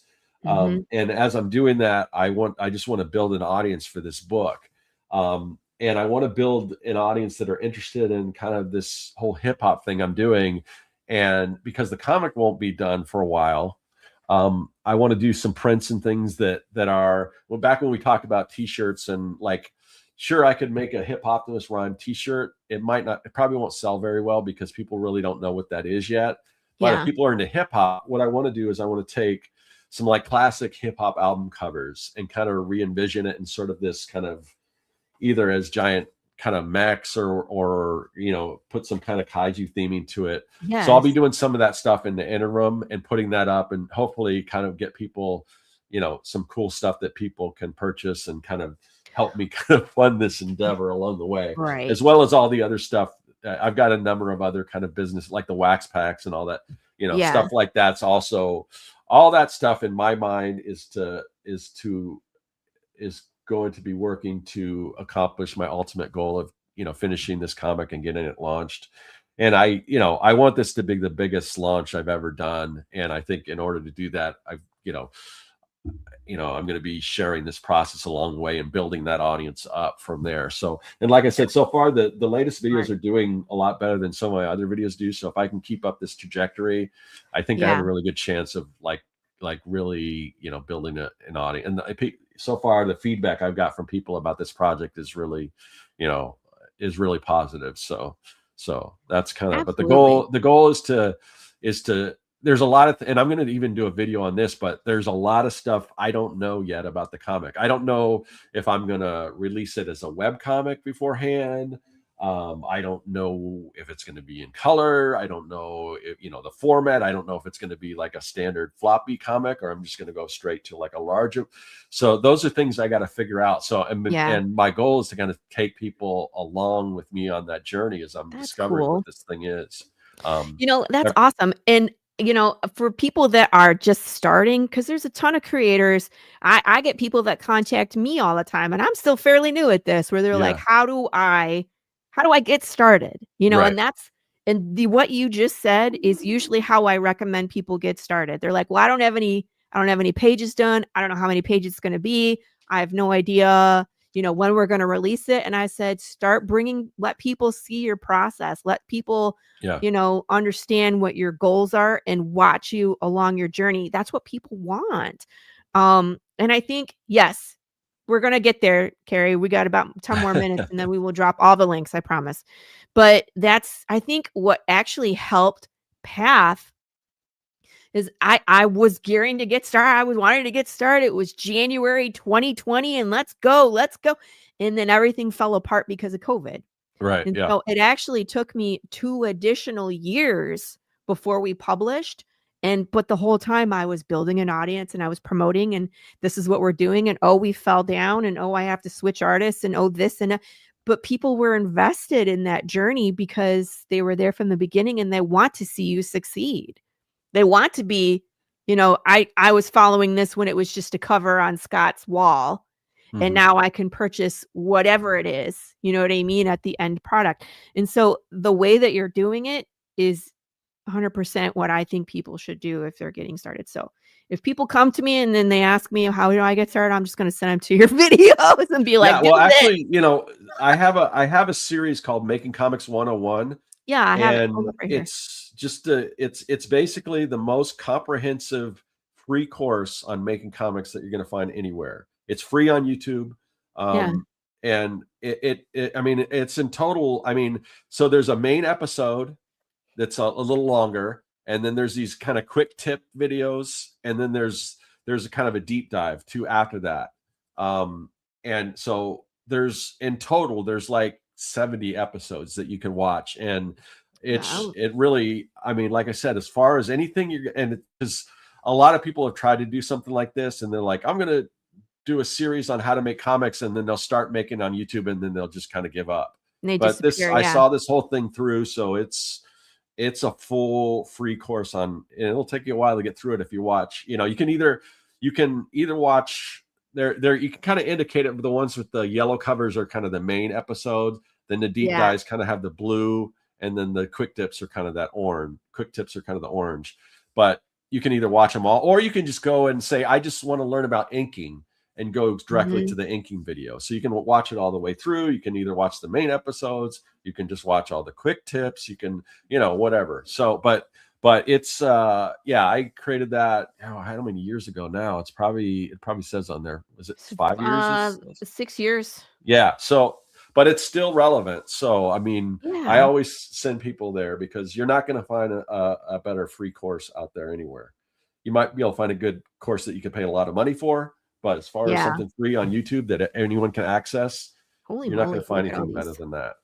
So again, it's the amount of time that you've put in and not gatekeeping, you know what I mean? Sharing Mhm. your process, sharing the information and the what you've learned through your expansive career, making comics and I just think this is so cool that you are so free with this information. Well, it's 100%. funny because yeah, I mean that's one of the things that when I was growing up, we didn't have YouTube, and Right. people and other artists were really guarded, and there were all these trade secrets and things like that. And it was hard to learn how to do this stuff. That's why I think younger artists, you see these younger artists that are just light years ahead of where I was at their age because they have all this information at their fingertips, Mhm. whereas it was really hard to figure this stuff out, like what kind of paper you draw on. It wasn't until I was I would, like I said, I draw on the back of my homework and on just 11 by 8.5 by 11 sheets of paper. And it Mhm. wasn't until I was probably in high school. They opened this in Scottsdale. They opened this comic book art gallery. It was called Bow and Board. And if you look in some of the old comic books and Wizard magazines, you might even see an ad for it in there. Like the Silver Surfer was it was the Silver Surfer's surfboard. But Cool. it was like a comic book art gallery where you can go and look at original pages or buy original pages. And it wasn't until then you can kind of look at and you can see like, oh, these are like they draw them way bigger.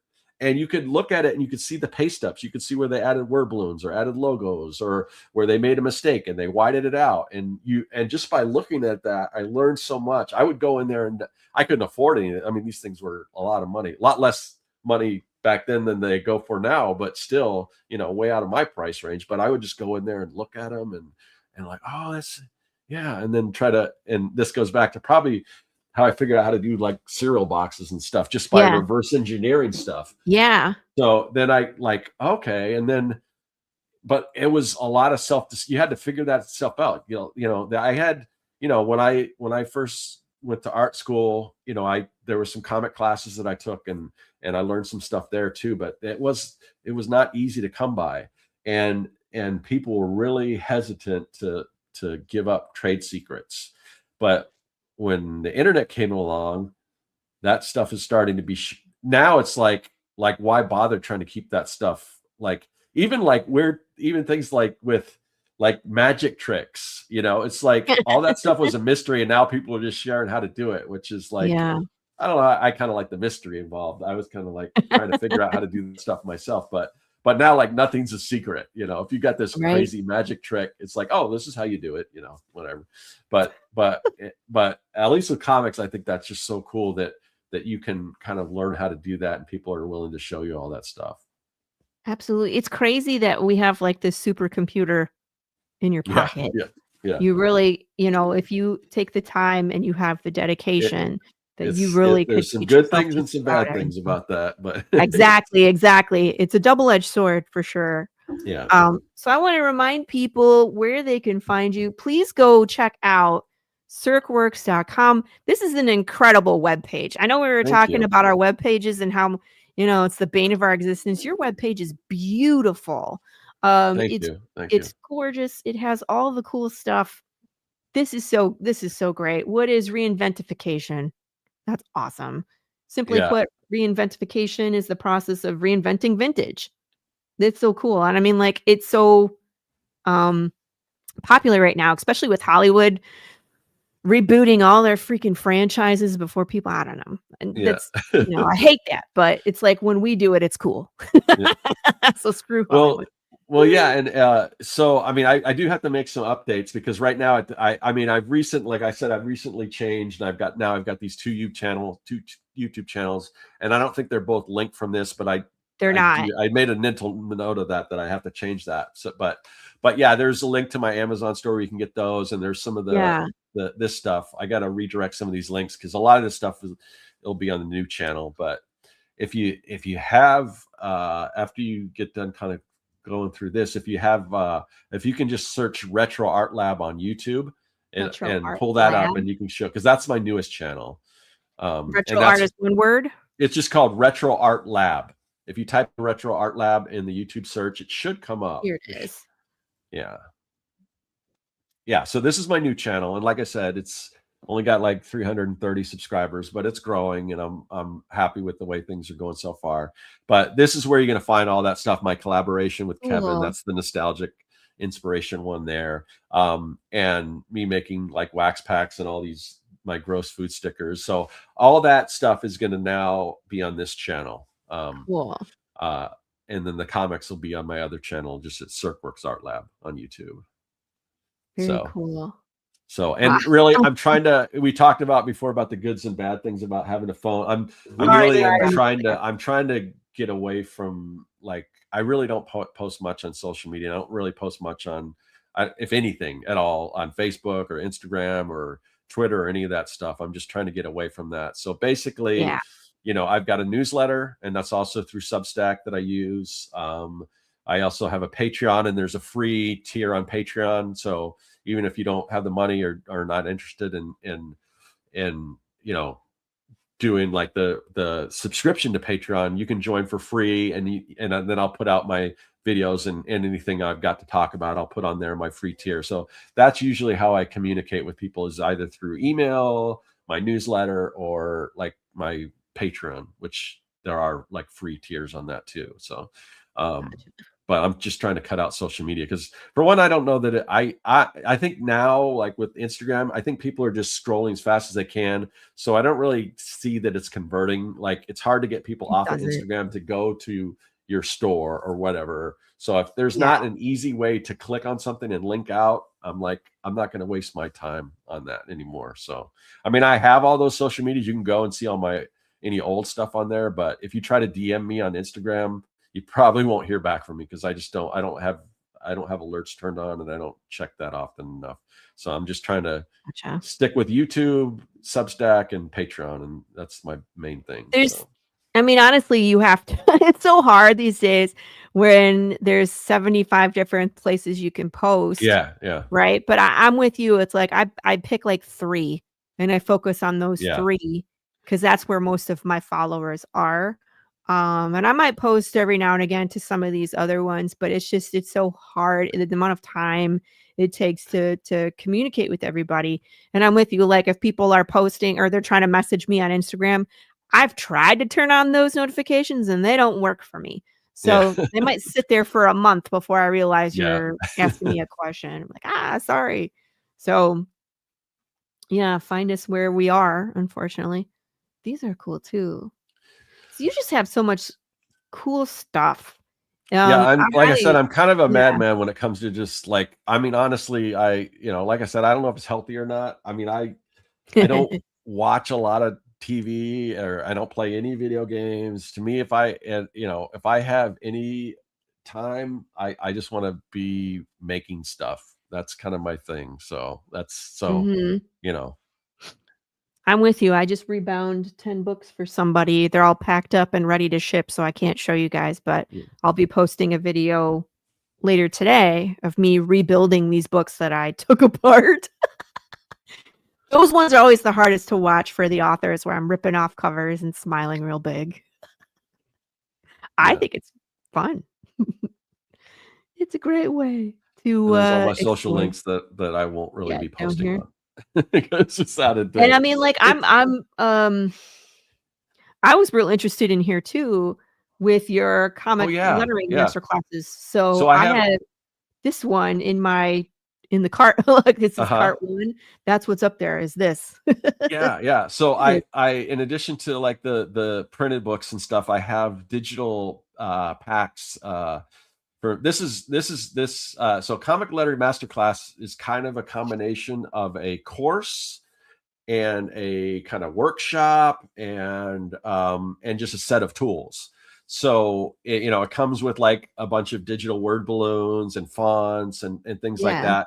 But then there's also step-by-step guide. So it's basically the way it is. It's all on layers, like if you open in Procreate, there'll be a layer, and you just toggle them off, almost like a page. You're going through pages, and Yeah. sometimes layer will have a layer where you can work on it. You can practice drawing, or whatever. So one thing I do advise, if you do get this class, save a separate one in case you accidentally write over a layer or destroy it or something, so you can go back to that first one. But it's just ways that you can practice. Like if you want to learn how to kind of do your own hand lettering, which a lot of people don't do that much anymore, there's guides that you can learn to do hand lettering. But you can also use, it's got like all the basically rules that many people, comic book creators overlook when it comes to lettering. So you'll learn about how to do lettering correctly, because where a lot of, with the drawing part, a lot of times I said there's really no right way to do it, but in lettering, in a lot of ways there is a right and wrong way to do it. Because you could have the most incredible art in your book, and if you have bad lettering, it's just going to destroy your book, because that's the first thing people are going to see, and like, this does not look right. So lettering is it's called the invisible art of comics. Yeah. Because you shouldn't do notice it right. People don't notice it. Right. Yeah. But if you do it wrong, everybody's like, what the F? Yeah. And there's also like guides to do like logos and things like that. And so that's one there. So I've got it for Procreate. I also have it for Adobe Illustrator and Photoshop. And then this amazing comic book world builder, that's my biggest product. And it is basically, it's got all these different templates. It's got, you can basically, it's got buildings that if you want to use for the background, you can skew them, and perspective grids that you can set them up on. It's got like little assets that if you don't want to draw, like say all these rocks, you can drop some of these in. It's got like half tones and all that kind of stuff. It's got cover designs that you can modify both for manga and for it's got these master pages that have different grids, like the golden ratio, and like different grids and all kinds of things for laying out your comics, panels that you can use as guides or just to go over with. I just finished a version for both Procreate and Clip Studio Paint. They're not on the website yet, but that's on my list of things to do. So those will be coming out if you use because a lot of people use Procreate. So but yeah, I spent these things take so long to put together, but yeah, so those are available. Just tools to help you create comics. Like those are just like, or like those the poses. If you're having trouble with the pose, you can use one of these poses and just kind of go over it, or you could tweak it a little bit, or however you want. So it's just a bunch of, it's just a massive expressions that you can use for reference. It's like, well, how do I show somebody who's aloof? You can kind of look at that and like, okay, I kind of see that. So yeah. And then just rocks and explosions you can use to kind of build, sound effects, pre-done sound effects you can use and drop in. Clunk. Yeah. Awesome. And I like to show, even if you're not a comic book artist, there's other things you could use this pack for, whether if you want to make your own products, that kind of have that comic book theme, or like, I think somewhere in there, I've got an example of like, if you have a pediatric dentistry and you want to create a character for your or like even like something like this, where children's invitations, because I want it to be a wider audience than just people that are like comic creators. So if you're a graphic designer and you've got a client that says, like I said, a pediatric dentist that wants you to create a superhero theme for their practice, this will give you kind of the tools that you can use to help, facilitate that. Yeah, right here. So, yeah. So it's so cool. This is amazing. All of this information that you've put together in just one packet. So I'm going to be downloading the Procreate one for letterers because I want all those bubbles, because I have some bubbles, but I'm always looking for, and I always want new fonts, and I'm always looking for information, because this is how it is to be a comic book creator, is you're always trying to get better. And now I'm not drawing art, but I want to continue on my lettering journey and continue to up my game as well. Yeah. And I'll tell you, if you look at this stuff and you're like, well, it looks cool, but I'm kind of afraid to jump in and put my hard-earned money down. I've got something called the Comic Maker Starter Kit, which will kind of it's a sample that'll give you an idea. And when you do that, it's basically you get it for free when you join my mailing list. Oh, And cool. so with the newsletter, the mailing list, what I do, like usually every month I'll put out, it's a lot of kind of the like retro stuff that I do. And I'll talk about, vintage stuff and just cool stuff. But I'll also usually about once a month, I'll have additional freebies that I throw in there that you can either download or whatever. So, That's so cool. So it's kind of a cool thing to join and stay on, because I'm always, putting out free stuff and stuff that I think is kind of entertaining to check out on, sort of a monthly basis or so. So very cool. Thank you again for coming on the show, Scott. I feel like it's a blast. A, I learned stuff. B, we had a good time hanging out, talking zombies and books and creation and kaiju. I feel like we barely scratched the surface of all the things that you do, for real. In 2 hours, we probably could have talked another 2 hours about all the things that you do. I think we at least touched on most of the things, at least the things that I'm kind of focusing on right now. So good. Yeah. Good. I'm glad we at least did you some we gave you some promotion. My brain is I appreciate it. I'm just gonna stare at you for the next 5 minutes awkwardly. Just kidding. But I just wanted to say thank you again for coming on the show. People, please turn into Artcasters. Please subscribe to the YouTube channels and follow Scott's journey with his new project. I'm going to be purchasing the Young and the Dead graphic novel. And of course, I'm going to be downloading some Procreate tools. So this is awesome when I have people on the show and they help me get better at my own stuff. So well, that's why I do it, So and next like I said, week, it's a lot about giving back. I wish I would have had a lot of these resources when I was coming up. It would have made it so much easier. So absolutely. Next week, we're going to have Chrissy, aka Kitty Flips, on the show. We're going to be talking about more nostalgia, more like Mad Magazine with the current politics. So it's going to be an interesting talk. It's a wild magazine. So I'm very much looking into talking with her about her role in how this magazine functions. Because cool. An actual magazine that still comes out, which we hardly see anymore, right? Everything went digital.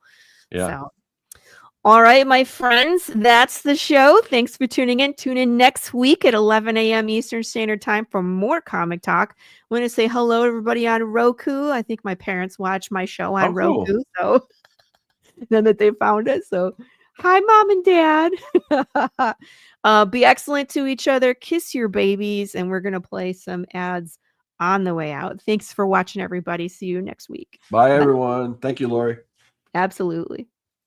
Ozzy, what are you doing? Come and have a look at this lovely book that was sent over.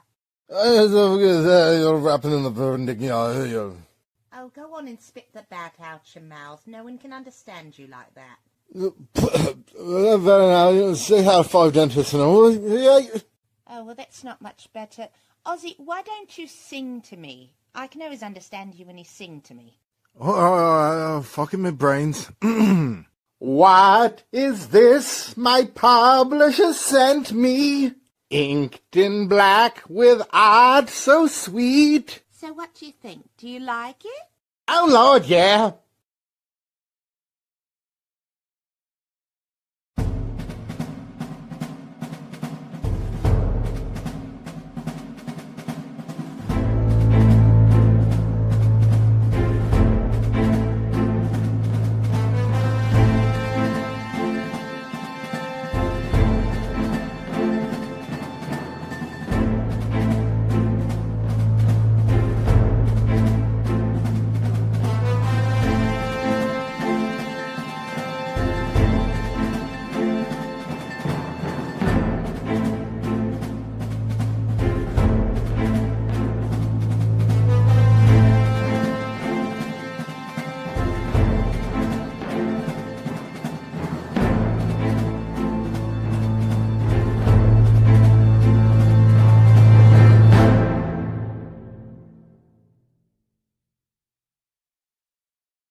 alive. I'm dead. I'm watching TV. I'm looking at you. Fuck you. I'm dead again. I'm up. I can run faster than a bitch around the house.